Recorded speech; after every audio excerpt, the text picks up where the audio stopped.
তো আগের ভিডিওতে তোমরা দেখলে যে বিয়ে কমপ্লিট হয়ে গেছে। বিয়ে কমপ্লিট হতে না হতেই আমি ঘুমিয়ে পড়েছিলাম অ্যান্ড সকাল সকাল তাড়াতাড়ি করে আমি উঠে পড়েছিলাম, কারণ আমাকে এখন যেতে হবে বাড়িতে, আর বাড়িতে গিয়ে আবার যেতে হবে কলেজ, কারণ আজকে আমার কলেজের ভেরিফিকেশন আছে।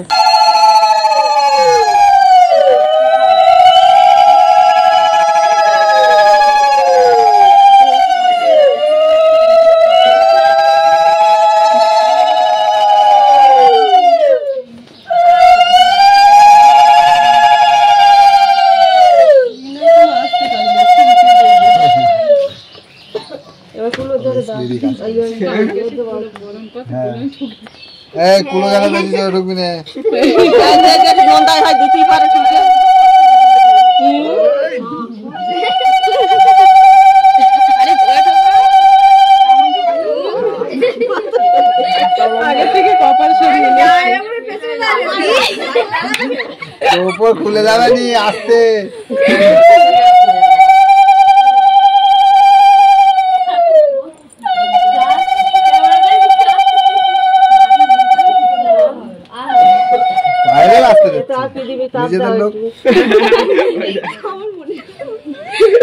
নিজেদের লোকে একটু আস্তে করে দেবে।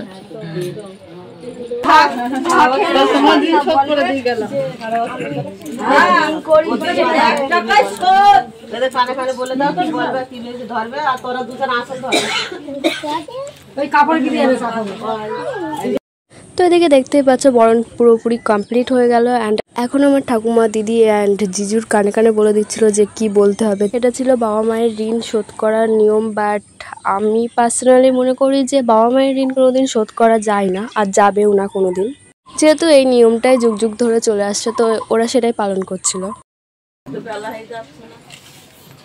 বাবা মার পায়ে হাত দিয়ে সাহায্য, বাবা মার পায়ে হাত দিয়ে সাহায্য, ঘুরে ঘুরে খাওয়া দেবো, মুখ ঘুরিয়ে থাকতেছে। বাবা পায়ে মার পায়ে সাহায্য দেবে।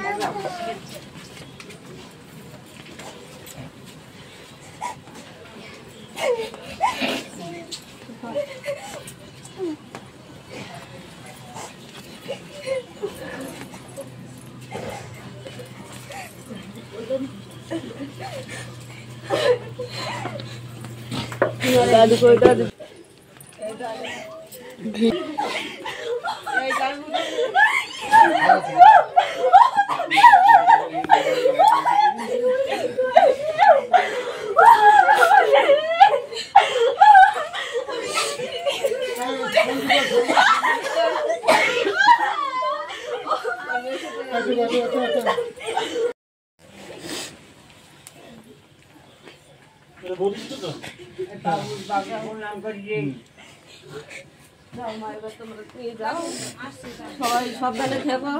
তো এদিকে দিদি সবাইকে প্রণাম করে মন্দিরে প্রণাম করে শ্বশুরবাড়ি চলে গেল।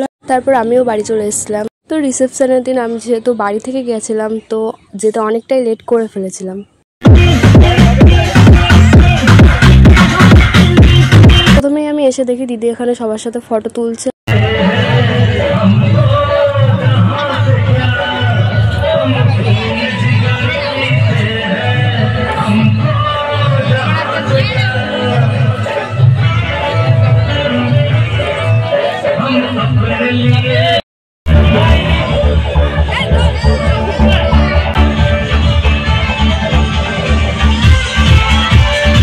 তো ওখানে খাওয়া দাওয়া কমপ্লিট করে বাড়িতে চলে আসলাম, অ্যান্ড বাড়ি এসে দেখি 2:30 বাজে। তো ভিডিওটা এখানে এন্ড করছি। ভিডিওটা যদি তোমাদের ভালো লেগে থাকে তাহলে অবশ্যই like, comment, share and subscribe করতে একদম ভুলবে না। দেখা হচ্ছে নেক্সট ভিডিওতে। টাটা।